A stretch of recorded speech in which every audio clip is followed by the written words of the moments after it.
Cut. This is The Cut. The Cut Podcast with Pete Ferguson. Film, music, games, entertainment. This is The Cut from Telegraph Talk. Hello, this is The Cut, your weekly entertainment podcast from The Telegraph. This week on The Cut, Clive Morgan talks to beatboxing genius Killa Kela about his new album and tour. Film critic Tim Robey mulls over this week's new film releases. We check out some new tunes to wrap your ears around. And we talk to Robert Miller, our Formula One podcast presenter, about the 2010 F1 season ahead. First though, here's Clive Morgan. This is The Cut. Hello, is that Killa Kela? Yes, mate. Hello there. Now let's talk about your tour. Your shows now, they're always entertaining. Thank you. How does the tour different from the album? It differs in the sense that I don't get the chance to perform recording the album in front of a load of people, as much as I wish I could. Now, with your first album, Permanent Marker, you were all about beatboxing, so what's changed with Amplified?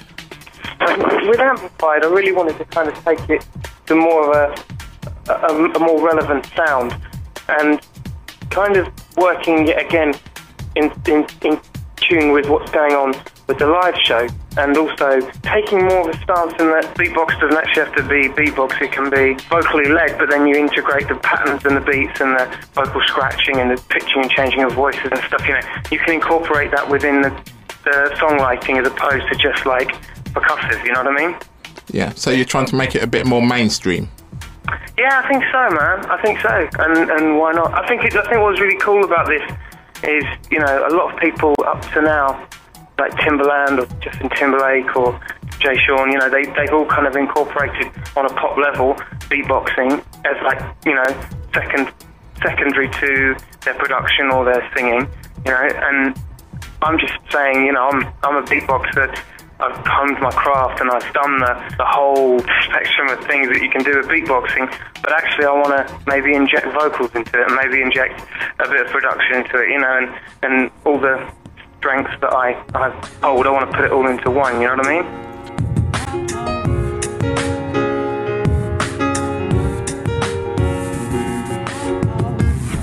Change your heart.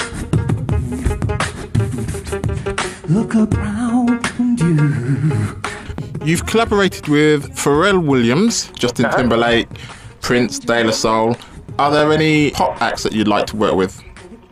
Of course. I mean, I like the idea of working with Timbaland.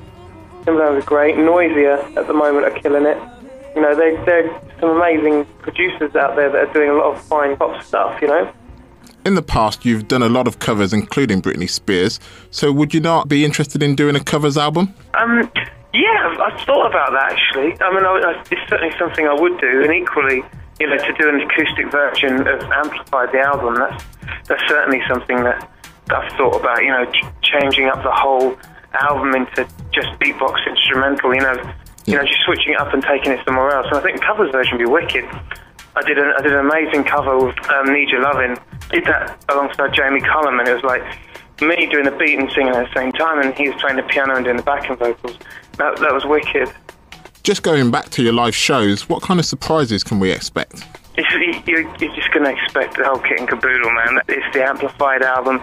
You're going to have guests. You're going to have everything from mosh pits to, mad loop pedal moments, the works. It's a bit of a flying circus, and Andy's amazing on the drums. He's just an absolute machine. I think one thing as well that actually people walk away from seeing the show, they definitely get a sense of something new. This is something fresh, and it's not just a guy standing up on stage and just beatboxing. This is something completely different, and it's a more raw energy. It's more punkish. It's more rockish. It's more hip hop, definitely. But it also has it's definitely urban music, but it's more for the masses. You know what I mean, in terms of its liveness. Killa Kela, thank you very much for your time.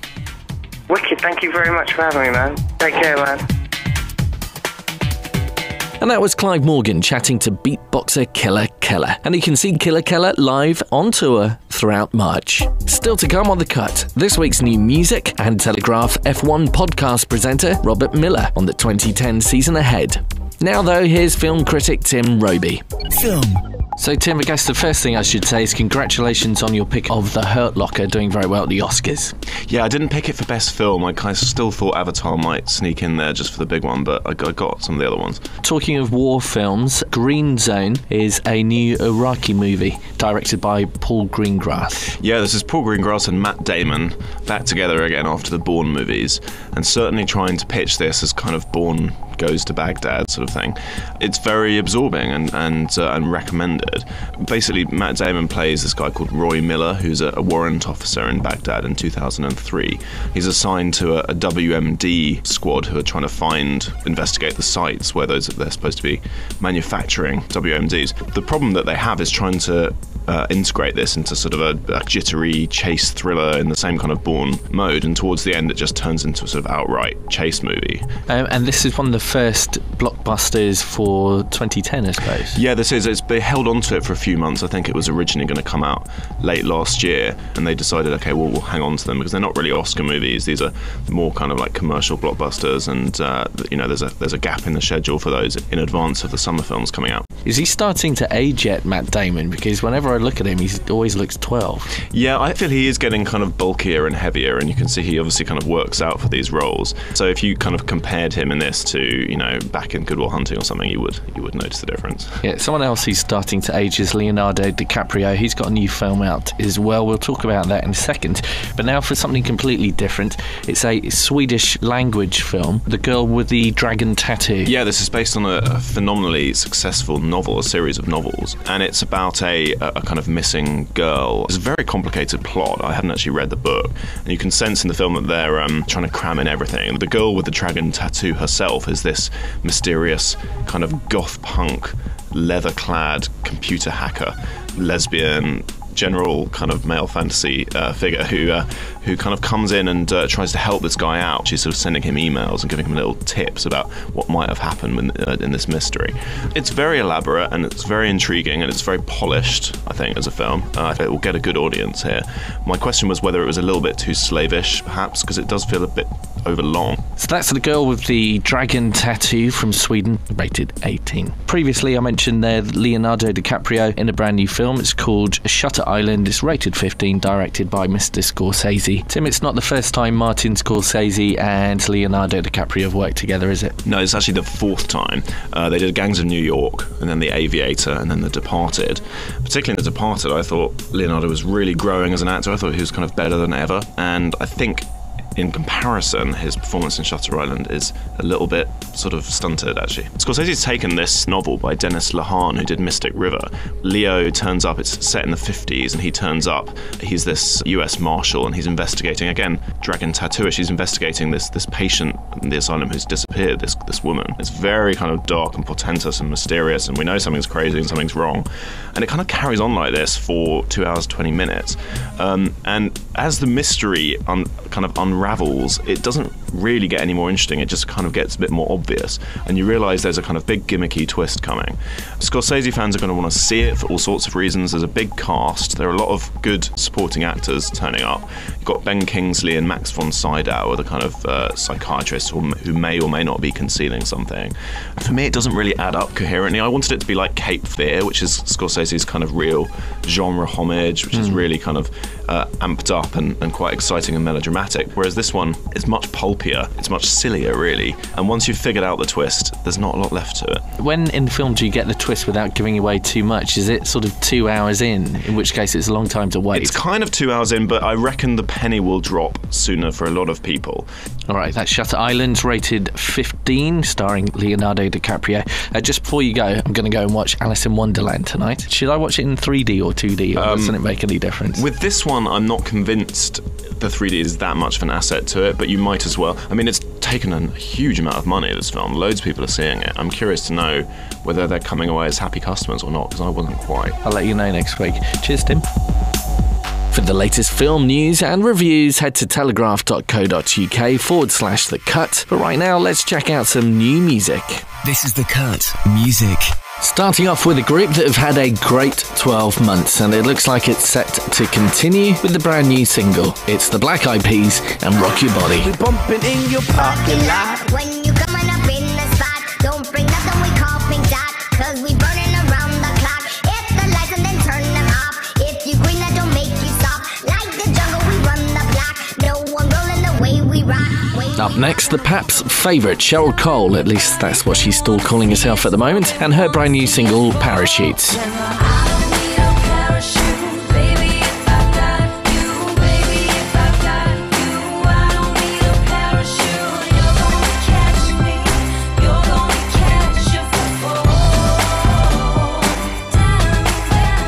He's back with a brand new album called Signed, Sealed, Delivered, and from that album, this is One More Lie from Craig David.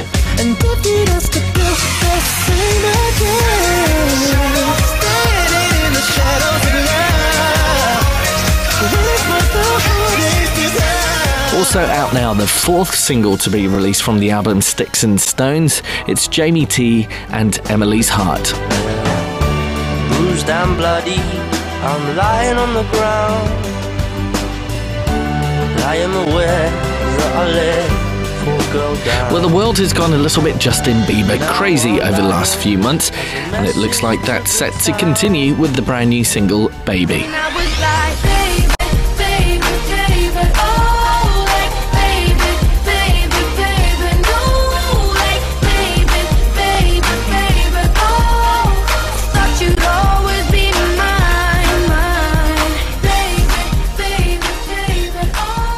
Canada's Michael Bublé releases the title track to his album Crazy Love, which you may recognise as being a Van Morrison cover. It's also out this week. You give me love, love, love, love, crazy love. She gives me love, love, love, love, crazy love. Fresh from singing about New York and being sampled by Jay-Z, Paloma Faith has a new single, and it's called Upside Down. I tell you what I have found, that I'm no fool. I'm just upside down, ain't got no care. A couple of new albums to keep an eye out for, including Mary J. Blige, and this, the title track to her new album, Stronger with Each Tear. There's a lesson, makes you wiser than before, makes you stronger than you know, stronger. And finally, the Sugar Babes have a brand new lineup and a brand new album. On last week's edition of The Cut, you heard an interview with the girls. If you want to watch that interview in full, head to telegraph.co.uk/The Cut, where you can also read the latest music, news and reviews from our team of critics here at The Telegraph. Hi, I'm Jensen Button, and you're listening to me on The Cut. This is Mark Webber, and you're listening to The Cut. Formula One is back, and the resident F1 expert here at The Telegraph, Andrew Baker, spoke to the driver Mark Webber about his bad start to last year's championship after breaking his leg. Early on in the championship was pretty challenging. The preparation wasn't ideal. I had very good people around me to recover and rehabilitate the lower leg and get everything ready so I could drive the car on the limit for 2 hours, so which was proving quite challenging early in the championship, as I say, but as the season went on, the leg got better, and obviously my results did as well. So can we expect to see even more from you? Well, my preparation will certainly be better, so I hope that will be reflected in my full season. Obviously mentally it's also quite a drain on the person to have those sort of frustrations around you at any stage in the season, so I'm looking forward to not having that burden more than just the physical side of it. So that was Mark Webber reflecting on the rather poor start to his 2009 F1 season, but I'm here in the studio now with our F1 podcast presenter Robert Miller. Hopefully Mr. Webber's going to have a better 2010 season than he did 2009. It shows you how competitive he is, Pete, because in fact he finished up Red Bull a 1-2 at the end in Abu Dhabi, if you remember Sebastian Vettel, his teammate, just beating him. So he is competitive. In fact, I think he's my dark horse for the 2010 season. Putting Mark Webber aside for one moment, the 2010 season in F1 looks like it's going to be very exciting. Lots of changes, including new rules such as no refuelling. What change will that have to the drivers in the race? The cars will be much bigger and heavier to make room for the extra fuel capacity, so we will have to see strategy play a much better part. And of course the driving, they will have to drive smoothly. Anyone who bounces off the curbs is going to be punished by excessive fuel use, so tactics will certainly come into play, and driving style, which will please the fans a lot. We've got teams disappearing, teams merging. Lotus are going to be on the road, an old familiar face, Jarno Trulli there, and Heikki Kovalainen, both of them veterans. Jarno Trulli, in fact, over 200 Grand Prix, but only one win in that time. Older teams, of course, we've got Mercedes there, Michael Schumacher, 7 times world champion, and in McLaren, Lewis Hamilton and Jenson Button head-to-head. I suppose the big headline, though, is the return of Mr. Schumacher. Undoubtedly is. In fact, we've already heard from the Singapore Grand Prix organisers that they have put on tenfold ticket sales from last year. They're looking like they will reach capacity just purely on the magic name, the Maestro. And he's been practicing on a mobility scooter around Asda, I've heard. Well, you've probably heard many things. He's spotted in many places, I believe. People can keep up to date with Formula One through your podcast every week. I believe it goes live on Thursdays. Absolutely, through iTunes. And, of course, we have our flying lap, so we get one of the drivers to talk us around what it's like on an animated flying lap of a particular circuit. All right, Rob, thanks very much. That is back to this week's podcast for the moment, to say thanks again for subscribing via iTunes and checking out telegraph.co.uk/The Cut. You can keep up to date with us throughout the week as we prepare for next week's edition of The Cut by heading to twitter.com/The Cut podcast. And as always, you can also email us thecut@telegraph.co.uk. But that's your lot for this week. I'm Pete Ferguson, and that was The Cut.